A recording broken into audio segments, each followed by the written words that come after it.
कि review petition accept हुआ है नहीं हुआ है, इसकी जानकारी अभी सरकार को नहीं है। ध्यानाकर्षण को आज स्थगित किया जाता है वस्तु स्थिति के जानकारी लेकर के और राजहित में शिक्षा के बढ़ोतरी के लिए कर्ज निश्चित आप निकालने का काम करेंगे पदाधिकारियों के। नमस्कार, कशिश न्यूज में आपका स्वागत है। मैं हूं अनुराग। शिक्षा मंत्री 7वें चरण की शिक्षक बहाली को लेकर शिक्षक अभ्यर्थियों के सवालों से तो घिरे ही हुए हैं, लेकिन अब वो सदन में भी गिर गए, जबरदस्त गिर गए अपने ही सदस्यों के सवालों से। जी हां, आरजेडी के विधायकों ने सवाल खड़ा किया, उस पर शिक्षा मंत्री गिर गए और इस दौरान विधानसभा अध्यक्ष ने जमकर उनकी क्लास ले ली। तो क्या कुछ हुआ, ये पूरा वाकया दरअसल गुरुवार को ध्यानाकर्षण प्रस्ताव के दौरान ये सब कुछ हुआ। और क्या कुछ हुआ पहले आपको दिखाते हैं कि किस तरह से विधानसभा अध्यक्ष ने क्लास ली शिक्षा मंत्री की। देख लीजिए पहले आप। माननीय मंत्री जी,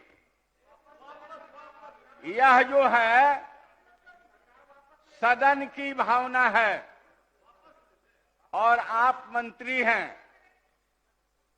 सभी माननीय सदस्यों को, ध्यानाकर्षणकर्ताओं को कहना है कि जब घोर कमी है विश्वविद्यालय में तो शिक्षकों को नियमानुसार पदस्थापित कर देने में दिक्कत क्या है।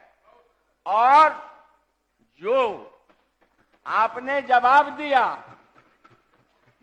दिया है कि रिव्यू पिटीशन एक्सेप्ट हुआ है नहीं हुआ है, इसकी जानकारी अभी सरकार को नहीं है।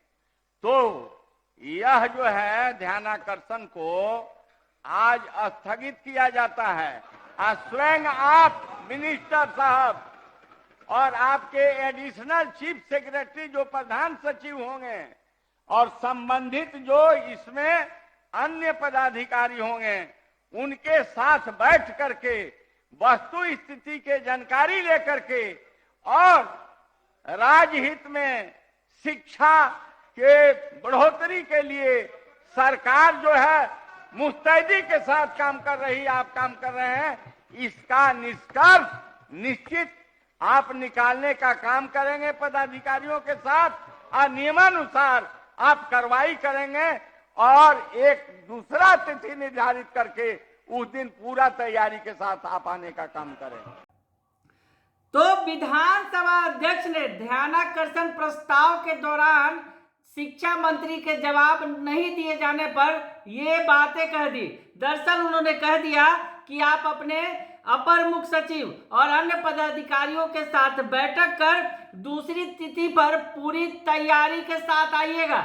तो आखिर पूरा मामला क्या है ये आपको हम बताते हैं। दरअसल भाई वीरेंद्र, अजय कुमार, अख्तरुल इस्लाम, विजय कुमार, अजीत कुमार सिंह, राजेश कुमार और भूदेव चौधरी ने ध्यानाकर्षण प्रस्ताव के माध्यम से यह सवाल उठाया कि सर्वोच्च न्यायालय द्वारा चतुर्थ चरण के महाविद्यालयों के वादों के निस्तारण के क्रम में कुछ मामलों में पटना उच्च न्यायालय को प्राधिकृत किया था।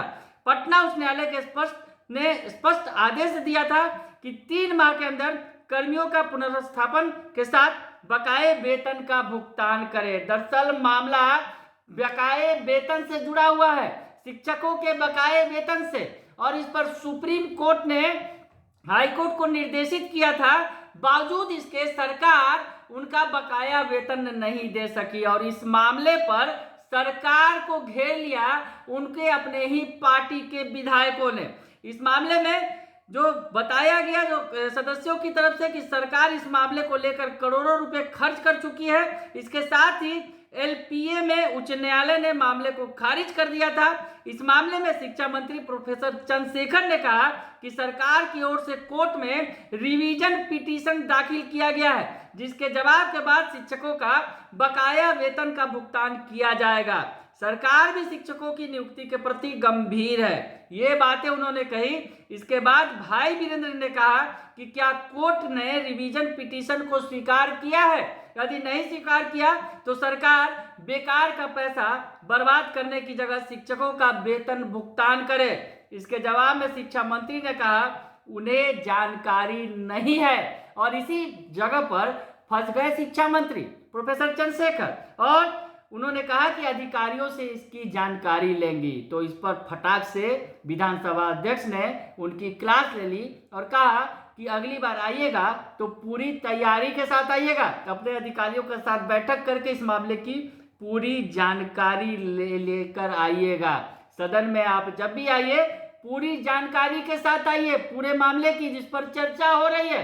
तो सदन में शिक्षा मंत्री की क्लास लग गई। हालांकि ये पहला मौका नहीं है, इसके पहले सीएम नीतीश कुमार ने भी उनकी क्लास लगा दी थी। दरअसल शिक्षा मंत्री ने ट्वीट के जरिए पिछले दिनों कह दिया था कि 7वें चरण की शिक्षक बहाली के पहले जो नई नियुक्ति नियमावली है उस पर उन्होंने मुहर लगा दिया है, लेकिन अब केवल कैबिनेट की मुहर लगनी बाकी है। ऐसी बात उन्होंने ट्वीट करके कहा था और इस ट्वीट के बाद अभ्यर्थी खुश थे, लेकिन ऐसा हुआ नहीं। कैबिनेट में प्रस्ताव नहीं आया और उसके बाद सीएम नीतीश कुमार ने भरे विधानसभा में शिक्षा मंत्री की क्लास ले ली और कह दिया कि कैबिनेट का कोई भी प्रस्ताव सार्वजनिक नहीं किया जाता, सामने किसी के नहीं रखा जाता।